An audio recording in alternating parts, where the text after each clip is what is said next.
The first thing he heard was the desperate scrape of a shoe against loose gravel, a sound so out of place it cut through the Wyoming silence like a knife. Then he saw her, a figure in a faded rose-colored dress, standing utterly still in the vast open field behind his fence, her hands held out before her as if feeling the solid air.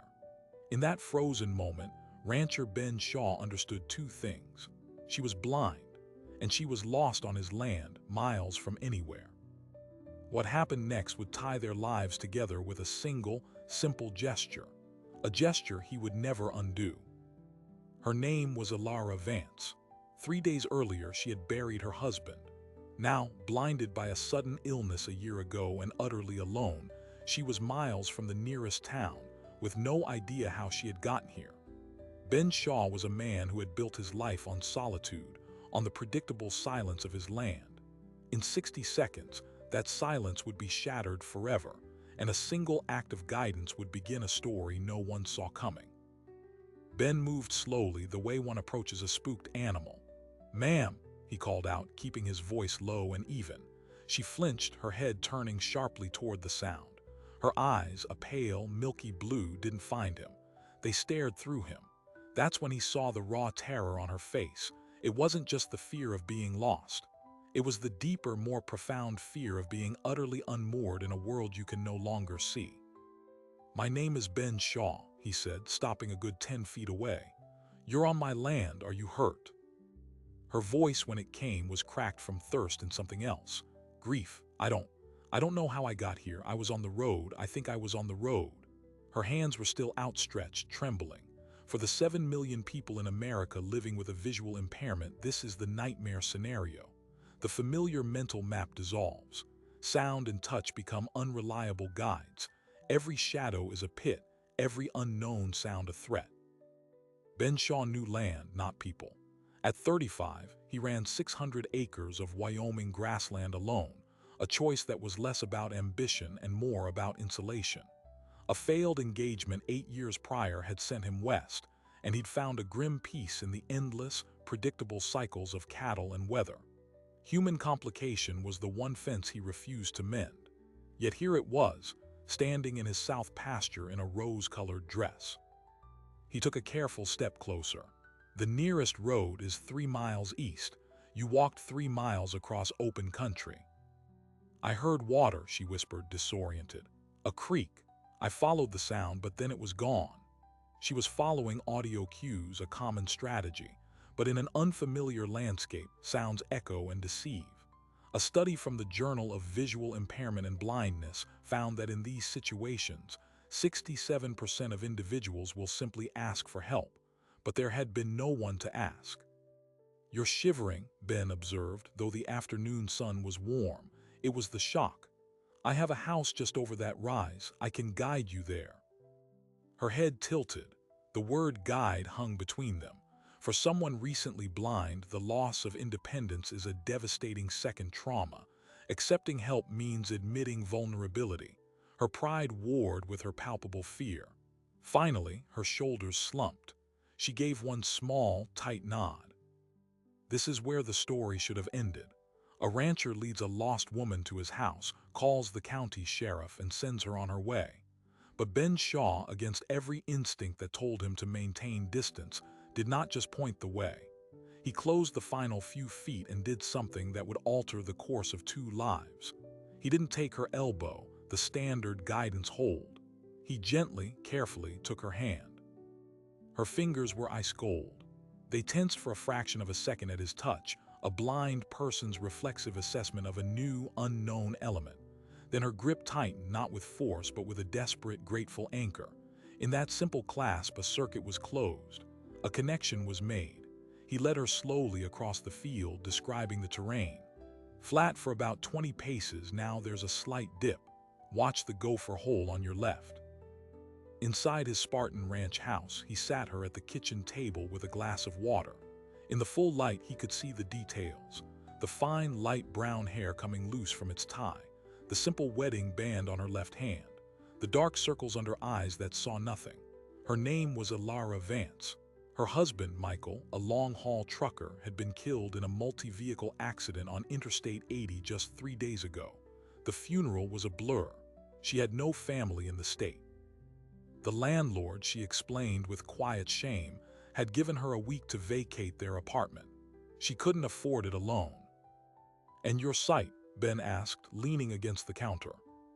"Gone," she said, the word final. "An infection last year. It took everything in 6 weeks." She was 32 years old. Research tells us that for people who become blind later in life, the psychological adjustment is brutal. Up to 85% face significant mental health challenges. The loss of a spouse atop that. It's a collapse of an entire world. Ben called Sheriff Ed Larson. While they waited, Alara sat in silence, her hand resting on the worn wood of the table, tracing the grains she couldn't see. Ben made coffee he didn't drink. The sheriff arrived, an hour later, his cruiser kicking up dust. He took Alara's statement with a weary patience. A neighbor had reportedly given her a ride toward the bus station in the next county over. Alara, in her grief-addled state, must have gotten out at the wrong place, became disoriented, and wandered. "We'll get you to a shelter in town, Mrs. Vance," Larson said, closing his notebook. "Social services can help tomorrow." A shelter. The word landed in the quiet kitchen like a stone. Alara's face, already pale, went ashen.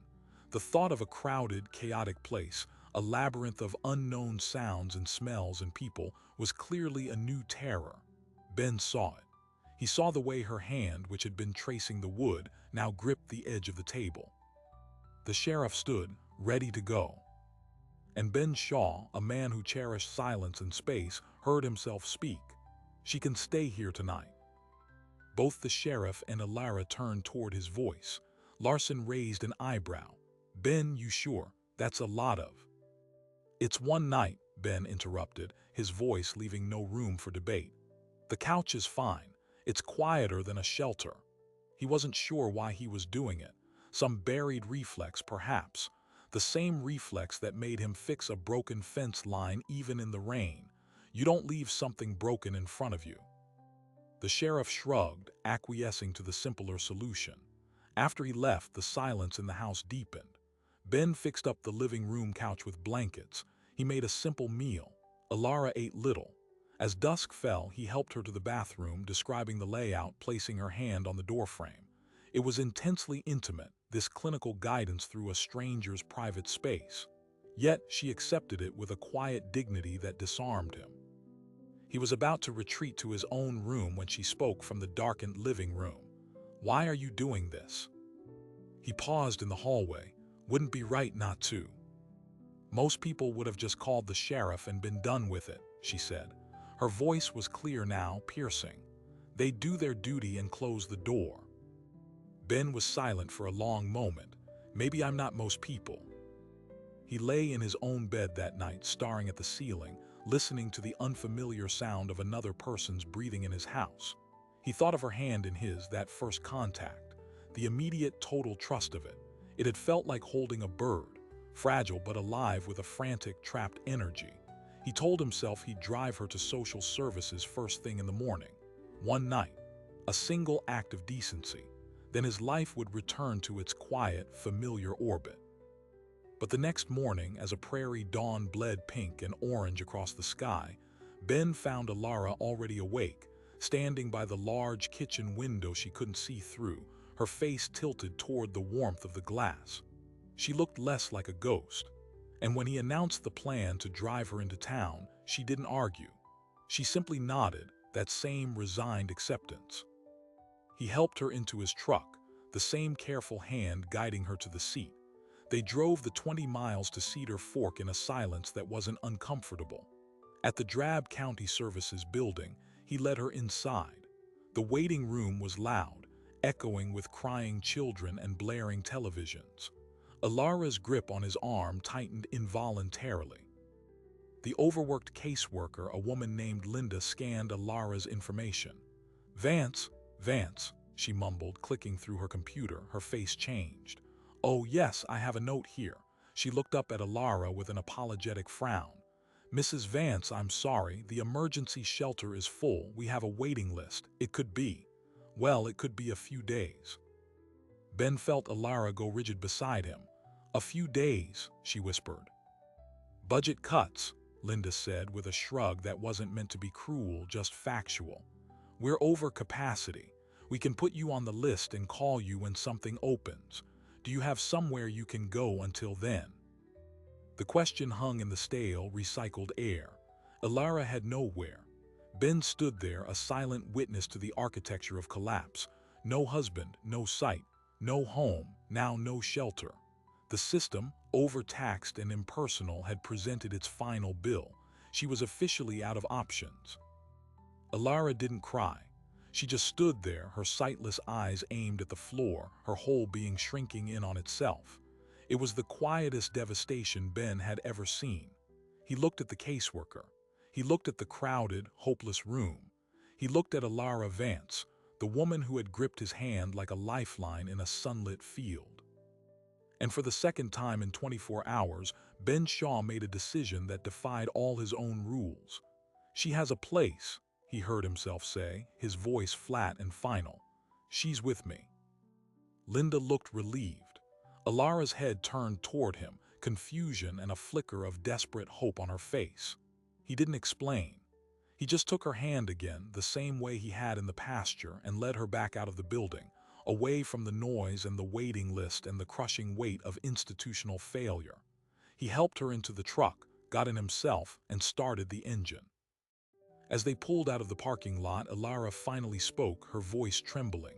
Ben, I can't. You don't have to. I know I don't have to, he said, staring straight ahead at the road leading back to his ranch, back to his solitude. But the solitude was already gone. He had let it go the moment he took her hand. But if I take you back there right now, what happens? She had no answer, because the answer was nothing. Nothing happens. You wait. You disappear into a crack in the world. They drove in silence for 5 miles, the weight of the new, unplanned future settling between them. Then Ilara spoke again, so softly he almost didn't hear it over the rumble of the engine. Thank you, she said, not for the ride, not for the couch, for seeing her when the entire world had just looked right through her. Ben just nodded, his jaw tight. He was thinking about practicalities, food, clothes, how to describe his house to her so she could navigate it. He was thinking about the weeks, maybe months, of a strange woman living in his space. He was thinking of the inevitable, awkward end to this arrangement. What he wasn't thinking about, what he couldn't possibly foresee, was that the decision to open his door had also opened a door to the past, a past that was not his own. Because as Ben Shaw drove Ilara Vance away from Cedar Fork, a dark sedan pulled into the same social services parking lot they had just left. A man in a crisp suit got out and walked inside. He approached caseworker Linda's desk with a polite, professional smile. I'm looking for an Ilara Vance, the man said. I believe she may have come through here. It's regarding her late husband's affairs. It's quite urgent. And with those words, the simple story of a rancher helping a blind widow was about to twist into something far more dangerous. Because Michael Vance's death on Interstate 80 was not an accident, and the man now looking for his wife was not a lawyer. Back at the ranch, a new routine began to form, built on a foundation of quiet necessity and unspoken trust. Ben described the world to her, the layout of the kitchen, the path to the porch, the sound of the wind in the cottonwoods versus the sound of a truck on the gravel road. For Ilara, this auditory mapping was everything. Research shows that blind individuals who actively build these cognitive maps can achieve remarkable independence. But she was starting from zero, in a place she never intended to be. Ben, for his part, discovered a patience he didn't know he possessed. He found himself anticipating obstacles before she encountered them. He moved a coffee table. He kept doors either fully open or fully closed. He learned that for someone navigating by sound and touch, consistency is safety. It was exhausting, this constant, conscious shaping of the environment, and yet he kept doing it. A week passed. Ben drove into Cedar Fork for supplies. As he loaded groceries into his truck outside the Value Mart, a familiar voice called his name. Sheriff Larson ambled over, his expression unreadable. Heard our Mrs. Vance is still out at your place. Larson said, leaning against the truck bed. Social services never called, Ben replied, his tone neutral. She's helping out, cooking. Doesn't seem right to kick her out. Larson nodded slowly, chewing on the inside of his cheek. Helping out, good. He paused, looking down the dusty street. Had a fella in a suit come by the office yesterday, asking about her. Said he was from the insurance company handling her husband's payout. Wanted to verify her whereabouts for the paperwork. Ben felt a cold trickle of unease. What did you tell him? Told him I couldn't disclose citizen information without cause. He was polite, too polite. Larson met Ben's eyes. Gave me a card, something about a corporate security firm out of Denver. Didn't smell like insurance to me. He handed Ben a crisp white business card. The name was Victor Hale. The title was Risk Mitigation Consultant. The phone number had a Denver area code. Why would a corporate security guy be looking for a trucker's widow? Ben asked, the unease solidifying into a hard knot in his gut. That, Larson said, pushing off the truck, is the question, ain't it? You might want to ask her if Michael had any friends in high places, or any enemies. With a tip of his hat, the sheriff walked away, leaving Ben holding the card like a lit match. He drove back to the ranch faster than he should have. Alara was on the porch, her face tilted toward the late afternoon sun. She heard the urgency in his engine, the sharp crunch of gravel as he stopped. Ben, she asked as he walked up the steps, his boots heavy. Did your husband ever mention someone named Victor Hale, or talk about trouble at work? The color drained from Alara's face. It was answer enough. Victor, that was the name, she whispered. Michael said that name on the phone the night before he left. He was angry. He said, if Victor Hale thinks I'm just going to look the other way, he's got another thing coming. She wrapped her arms around herself. I asked him what he meant. He said it was nothing. Union stuff. Told me not to worry. It wasn't nothing, Ben said, sitting beside her. He told her about the man in the suit. Alara began to tremble. The accident. The police said it was a jackknife, a blown tire on a refrigerated rig. It caused a chain reaction. Her voice was small, haunted. But Michael, he was a meticulous driver, 20 years, never a major incident. He checked his tires every morning. It was a ritual. A terrible thought, once seated, began to grow. What if the tire didn't blow on its own? What if Michael Vance had seen something he wasn't supposed to see? And what if his widow, suddenly alone and vulnerable, was now a loose end? That night, Ben locked the doors for the first time he could remember. He gave Alara a handheld radio, tuned to the same channel as the one he kept on his belt when checking fences. If you hear anything, if you need anything, you key this and call. I'll hear it anywhere on the property. She held the radio like a talisman. You think he'll come here? I think a man who sends a suit to ask questions isn't asking out of kindness, Ben said. We need to know what Michael was into. The next morning, Ben drove to the Cedar Fork Library, the only place in town with public internet access. He searched for Michael Vance trucking accident I-80. The local news article was brief. A tragic multi-vehicle pileup near Rawlins. 4 fatalities including Vance, cause under investigation. He searched for Victor Hale Denver. The results were sanitized corporate profiles. A LinkedIn page for a Hale Security Solutions. Vague language about logistics protection and asset management. Then he broadened the search. Trucking Union Investigation Wyoming. The results were more interesting. A series of articles from a small independent paper in Cheyenne, over a year old. They alleged systemic kickbacks and safety violations at a large regional trucking firm called Mountain Road Freight. The articles claimed drivers were pressured to falsify logbooks, overload rigs, and bypass mandatory safety inspections.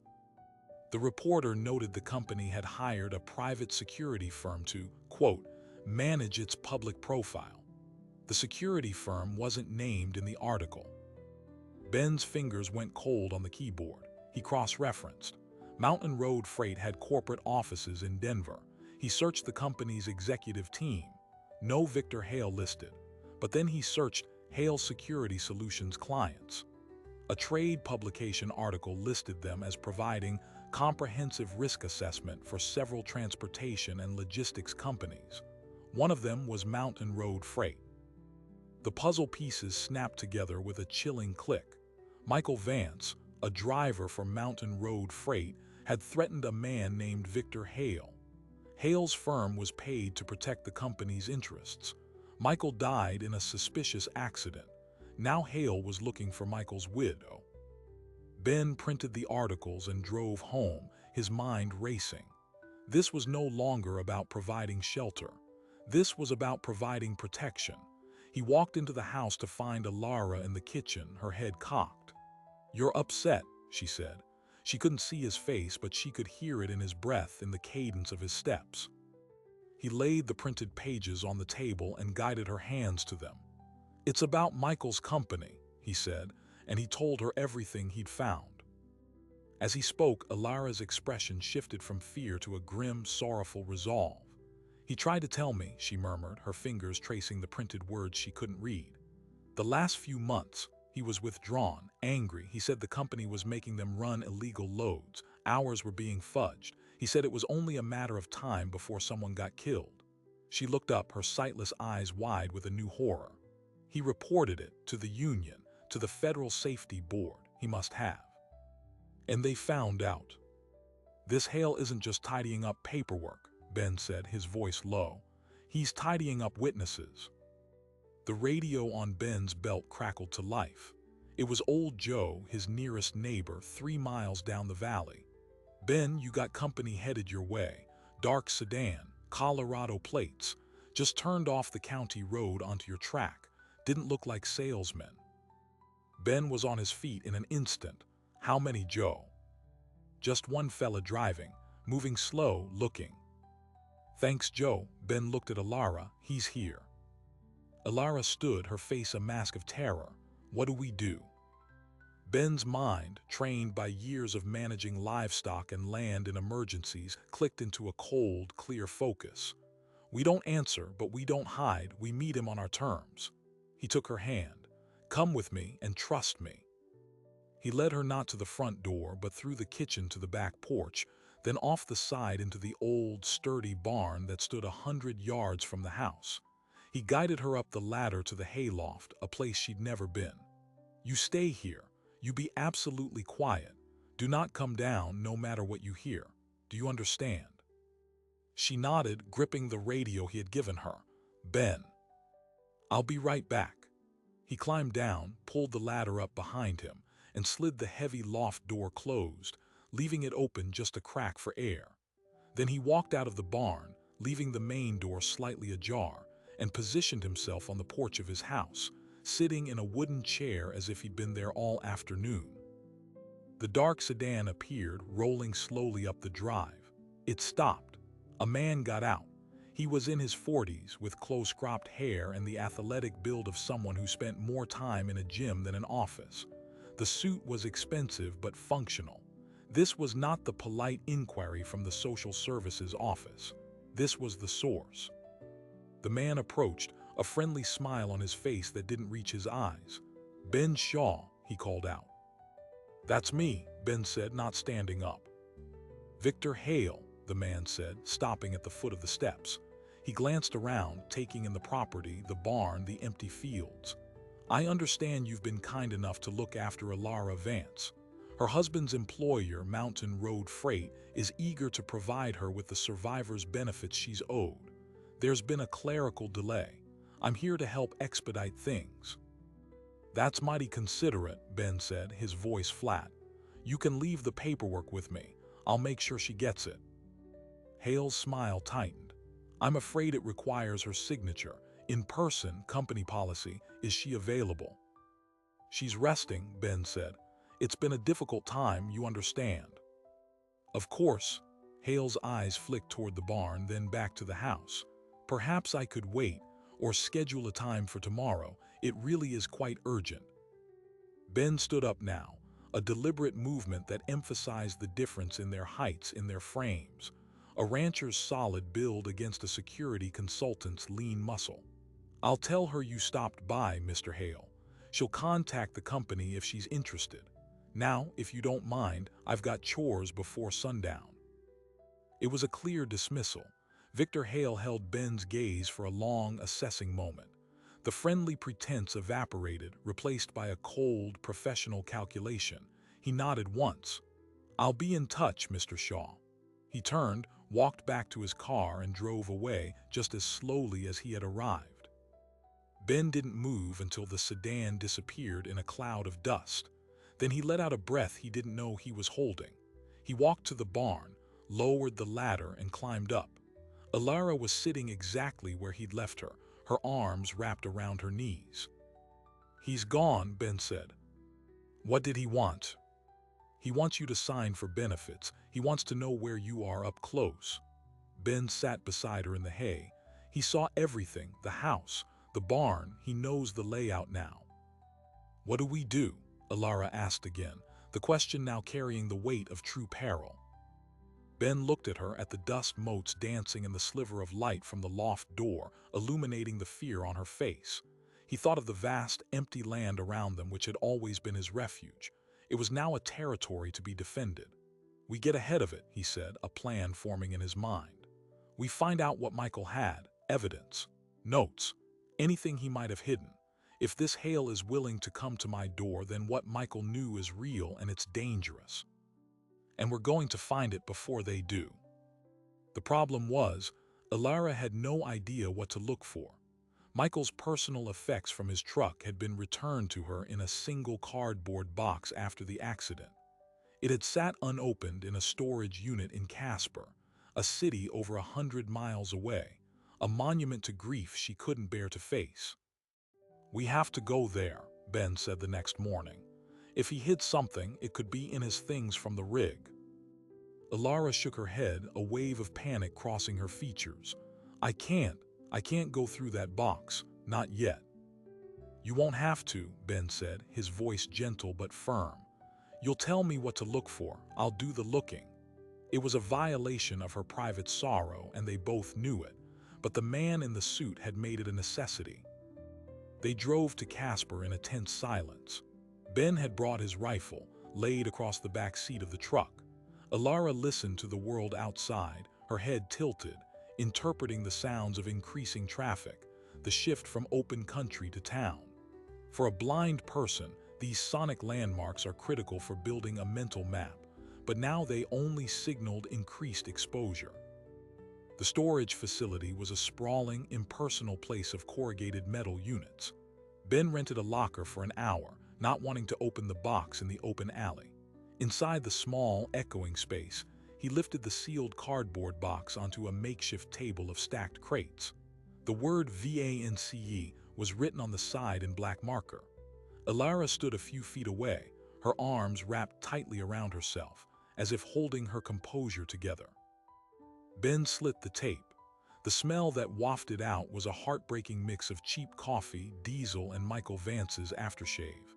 He began to remove items, describing each one to Alara: a well-worn logbook, a thermos, a jacket, a paperback novel, a first aid kit, the mundane artifacts of a working man's life. "Anything here feel unusual? Anything he might have mentioned?" Ben asked, his voice soft in the metal room. Alara approached slowly, her hands outstretched. Ben guided them to each item. She felt the logbook, her fingers tracing the cover. "He was meticulous with this," she whispered. "He said the company's software could be altered, but his paper copy was the truth." Ben opened it.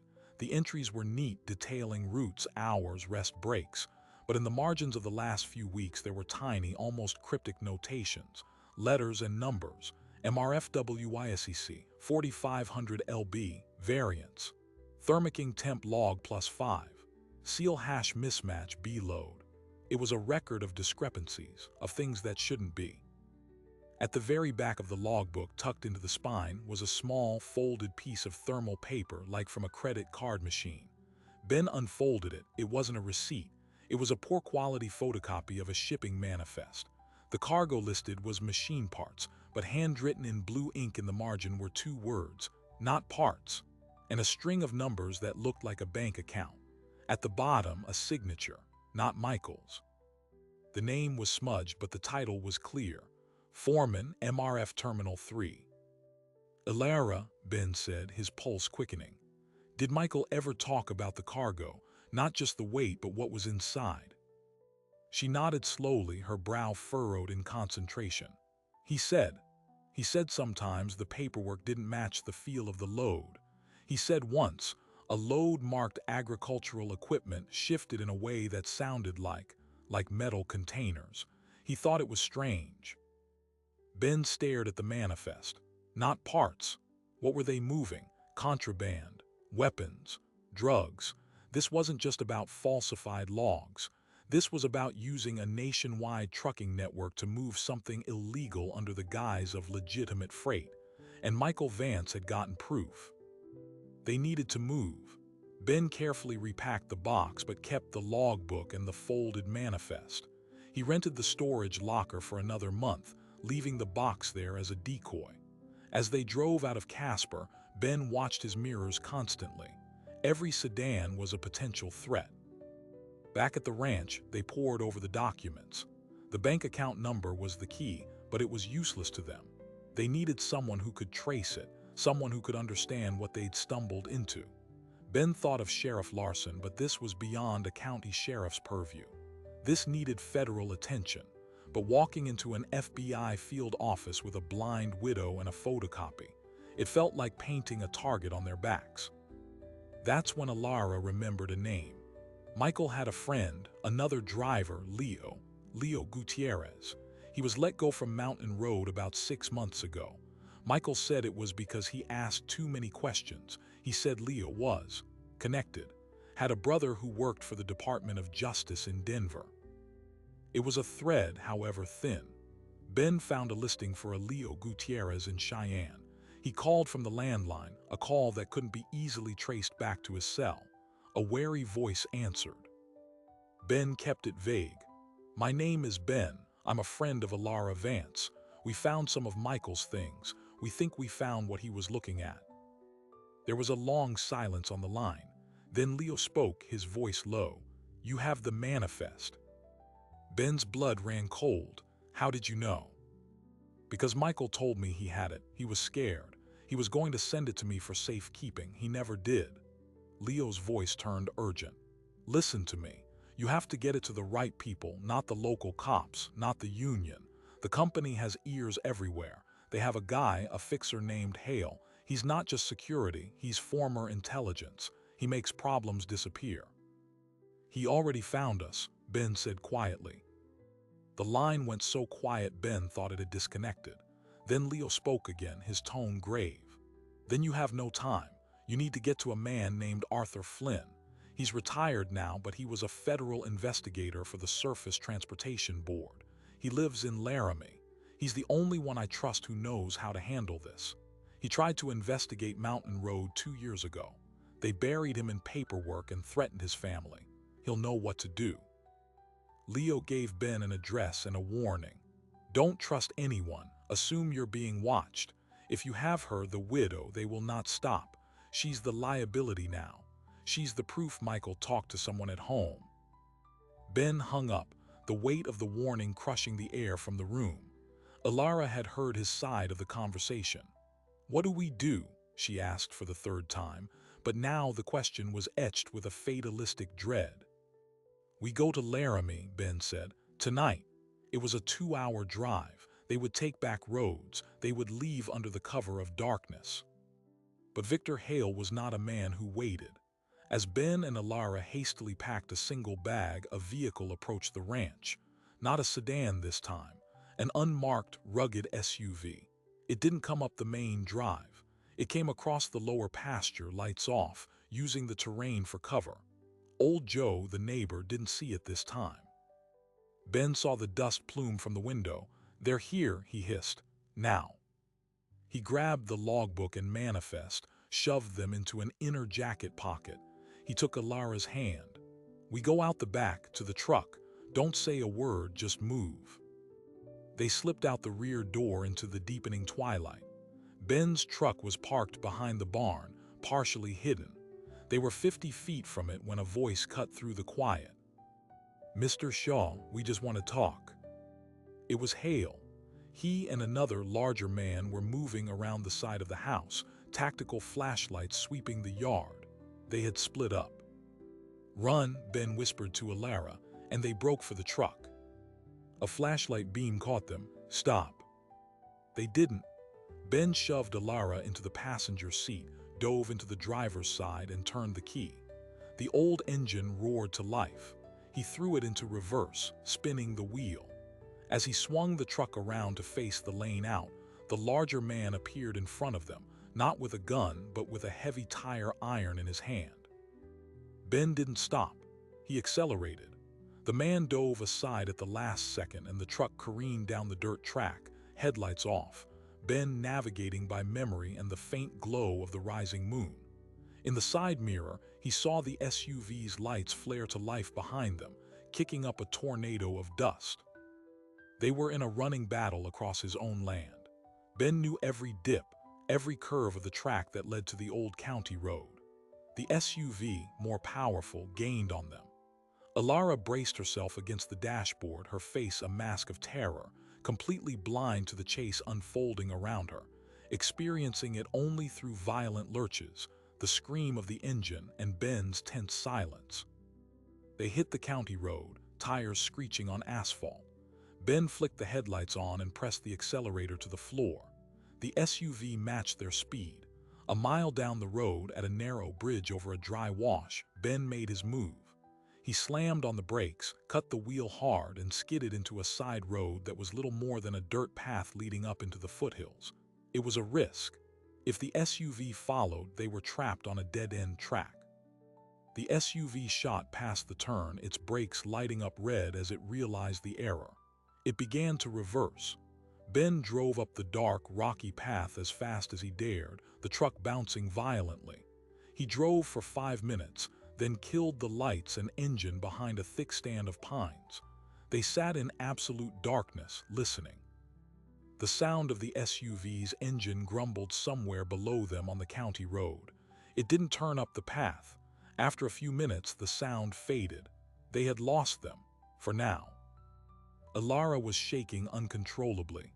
Ben reached over and found her hand. Her grip was crushing.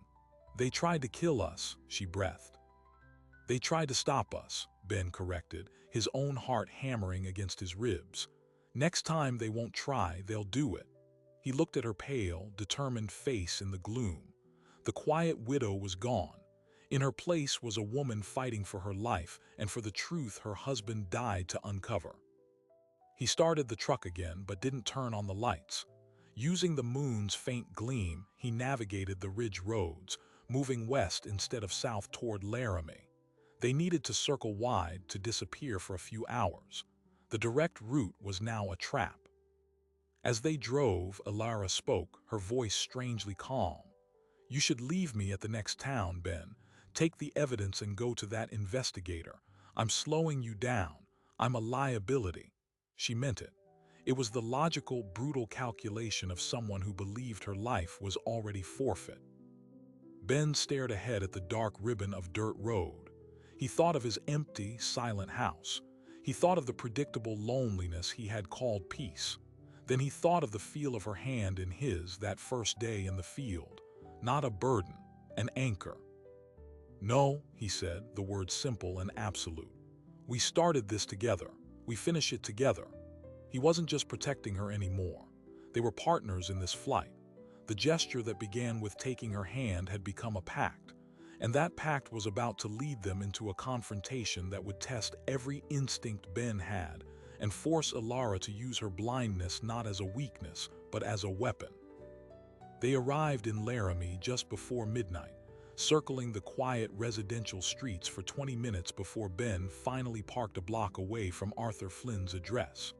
The house was dark, a single porch light burning. It felt less like a sanctuary and more like a trap. "Wait here," Ben said, but Alara shook her head firmly. "If this is a trap, I'm not sitting in this truck alone. We stay together." He didn't argue. Together, they approached the modest ranch-style house.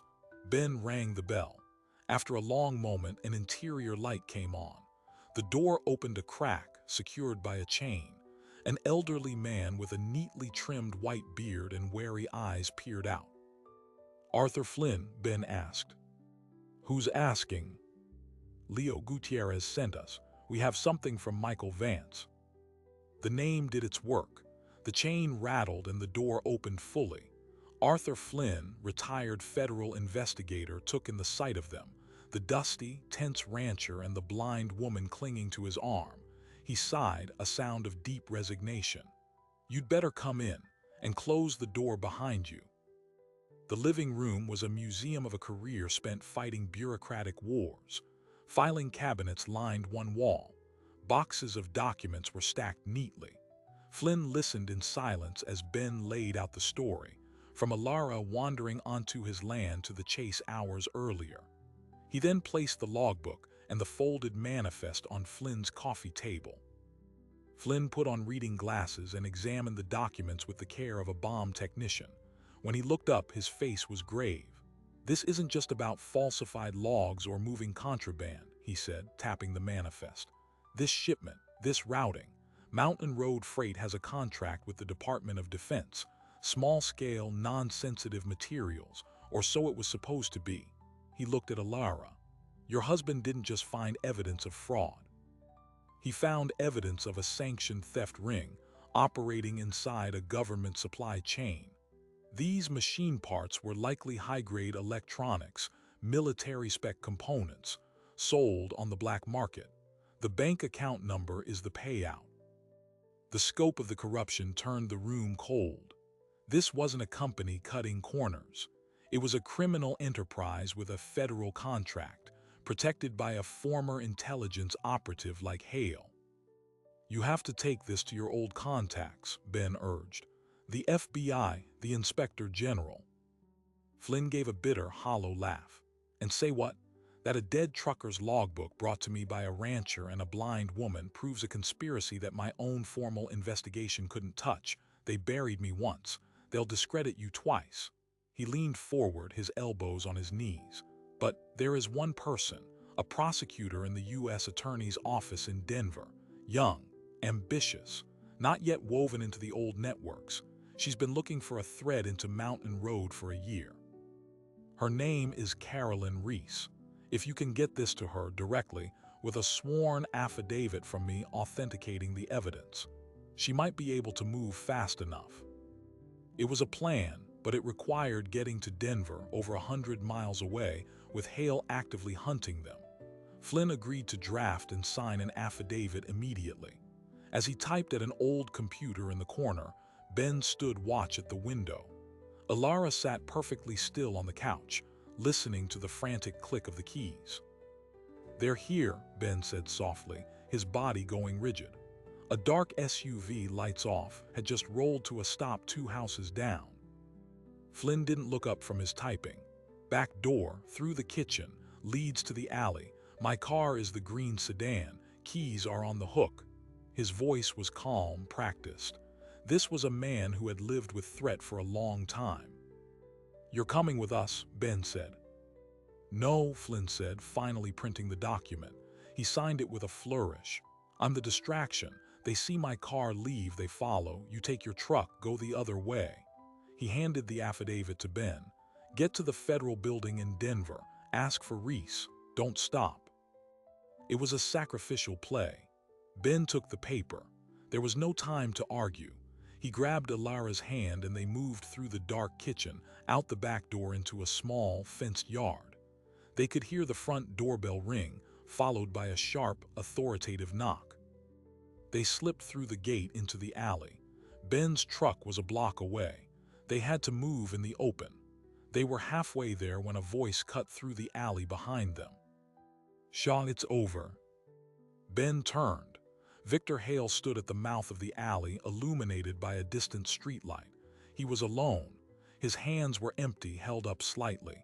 "Just give me the woman and the papers. You walk away. This isn't your fight." Ben pushed Alara behind him, shielding her with his body. "It is now." Hale took a step forward. "You're a rancher. You have no idea what you're stepping in. This goes beyond the company. There are people with stars on their shoulders who don't want this coming out. You can't win." "Maybe not," Ben said, his voice steady. "But I can make sure you lose." He knew they couldn't outrun him to the truck. He had to create a different kind of opening.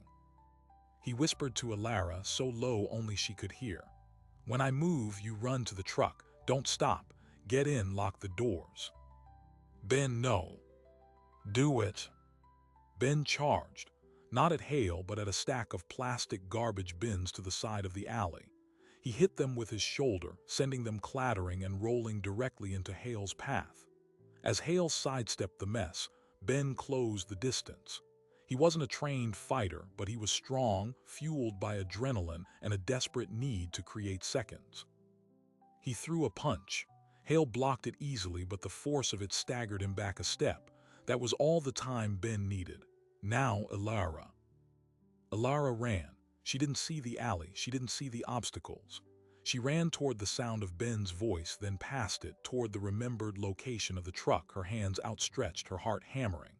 She heard the grunt of impact behind her, the scuffle of boots on asphalt. She didn't look back. Her hand hit the cold metal of the truck's tailgate. She followed it to the door handle, yanked it open, and hauled herself inside, locking the doors as Ben had instructed.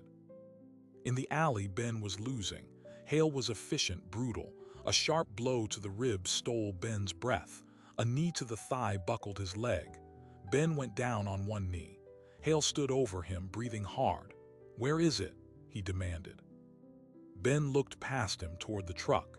He saw Alara's pale face in the window. Then he saw her do something he didn't expect. She rolled down the window. "Ben," she screamed, not in fear, but in a clear, deliberate signal. "The keys are in it." It was a bluff, a beautiful, desperate bluff. The keys were in Ben's pocket, but Hale didn't know that. His head snapped toward the truck, thinking she was about to drive away with the evidence. In that split second of distraction, Ben surged up from the ground, driving his shoulder into Hale's midsection, tackling him into the alley wall. The impact dislodged something from Hale's jacket, a small, sleek digital recorder. It skittered across the asphalt. Hale shoved Ben off, but his focus was broken. He looked from the recorder to Ben to the truck, calculating. Sirens sounded in the distance. Flynn must have called the police. Hale's mission was compromise. He couldn't be caught here. With a final, furious look, he turned and ran, disappearing into the shadows between two houses. Ben stumbled to his feet, grabbed the digital recorder and limped to the truck. He got in, started the engine, and they sped out of the alley as the first police car turned onto the street, its lights flashing. They drove toward Denver as dawn broke over the plains. Alara tended to Ben's cuts with a first aid kit from the glove box. They didn't speak. The fight was over, but the war wasn't won. At the federal building in Denver, they presented themselves at the security desk, a bruised rancher and a blind woman asking for Assistant U.S. Attorney Carolyn Reese. They were met with skepticism, then concern, then urgent action. Within an hour, they were in a secure conference room with Reese, a sharp-eyed woman in her 40s. They gave her everything: the logbook, the manifest, Flynn's affidavit, and the digital recorder. Reese played it. The recording was faint but clear. It was a conversation between Hale and another man discussing the Vance problem and sanitizing the route. It was the missing piece, direct evidence of intent. Reese looked at them with a mix of awe and solemnity. "This is enough," she said. "This is more than enough." She immediately called for federal marshals. Ben and Alara were placed in protective custody. What followed was a whirlwind they only witnessed from the edges. A federal grand jury was convened. Based on the evidence, warrants were issued for Victor Hale and several executives at Mountain Road Freight. The story broke in the national press. Trucking giant used as front for military theft ring. Widow's courage unearths conspiracy. The surprising detail, the one that made the prosecutor's case airtight, came from the recorder. The other voice on the tape was not a company executive. It was a retired Army colonel, a former logistics officer who had been quietly funneling contracts to Mountain Road for a decade. The corruption reached into the heart of the system. Victor Hale was arrested trying to board a flight to Belize. He cut a deal, implicating the colonel and the CEO in exchange for a reduced sentence. The house of cards collapsed. For Ben and Alara, the aftermath was quieter but profound. They returned to the ranch after 3 weeks in safe houses. The silence there was different now. It was a shared silence. One evening, a month after their return, they sat on the porch. The legal proceedings would drag on for years, but the immediate threat was gone. Alara's face was turned toward the setting sun, feeling its warmth. "They offered me a settlement," she said quietly. "From the company, a substantial one, victims' compensation." Ben nodded, watching the colors bleed across the sky. "That's good, you can. You can start over, anywhere you want." Alara was quiet for a long time. "I don't want to start over," she said finally. "I want to continue." She turned her head toward him, her unseeing eyes somehow finding his. "This land, I know the sound of it now. I know the path from the porch to the barn is 73 of my steps. I know the kitchen window faces east because the sun warms the countertop in the morning. I have a map of this place in my mind, Ben. It's the first complete map I've had since I lost my sight." Ben felt something tighten in his chest, something sweet and painful and hopeful. "I can't pay you rent," she continued, a small smile touching her lips. "But I can make a mean stew, and I can listen, and I can stay out of your way when you need me to." Ben reached over and found her hand, the same way he had that first day. Her fingers curled around his, not with the desperate grip of someone being saved, but with the firm, sure grasp of someone choosing to hold on. "You're not in my way, Alara," he said, his voice rough with emotion. "You're the way." The gesture that began as an act of guidance, born of simple human decency on a windswept field, had become permanent. It was no longer about leading a blind woman to safety. It was about walking forward, side by side, into an uncertain future, their hands clasped as an unbreakable pact. Ben Shaw had found his purpose not in solitude, but in connection. And Alara Vance had found her independence not in being alone, but in being truly seen. Their story, which began with loss and terror, became a testament to a powerful, often overlooked truth. For the millions living with blindness, the journey to independence isn't about doing everything alone. It's about finding the right hand to hold, a hand that doesn't pull or drag, but steadies, describes, and ultimately chooses never to let go. So what do we make of a story like this? On the surface, it's a tale of two broken people who found each other in the most unlikely of ways. But dig a little deeper, and it becomes a powerful case study in human perception itself. Ben Shaw had to learn to see the world not just with his eyes, but with his empathy, to translate a visual landscape into a sensory one for Alara. And Alara, in turn, taught him to hear the nuances he'd long ignored. The difference between a lonely silence and a peaceful one, between the sound of a threat and the sound of the wind. Their story challenges a persistent myth that blindness is a state of lack. For the 7 million Americans with significant vision loss, the world is not dark. It is rich with sound, texture, memory, and relationship. Independence isn't measured by how little help you accept, but by the quality of the connections you build. The most advanced navigation app can tell you there's an obstacle ahead, but it can't offer you its hand. It can't make you feel safe. This is the lingering question Ben and Alara's journey leaves us with. In a world that increasingly prizes self-reliance above all else, what do we lose when we fear interdependence? When we see a request for help as weakness instead of an invitation to trust? The statistics are clear.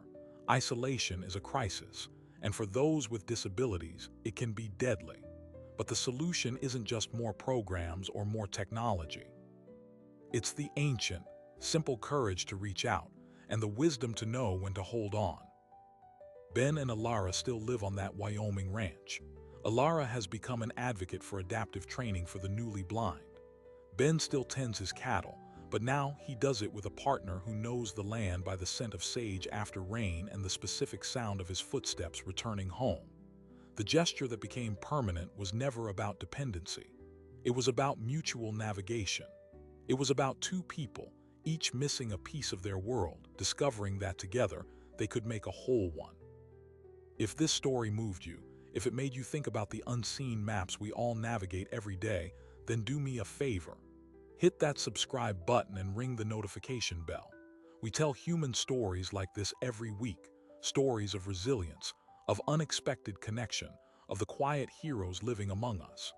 Your subscription tells the algorithm that these are the stories worth telling. It helps us find the next Ben and Alara, waiting in the shadows for their moment in the light. So until next time, keep looking, but more importantly, keep listening. And don't be afraid to offer your hand. You never know whose world you might help them find.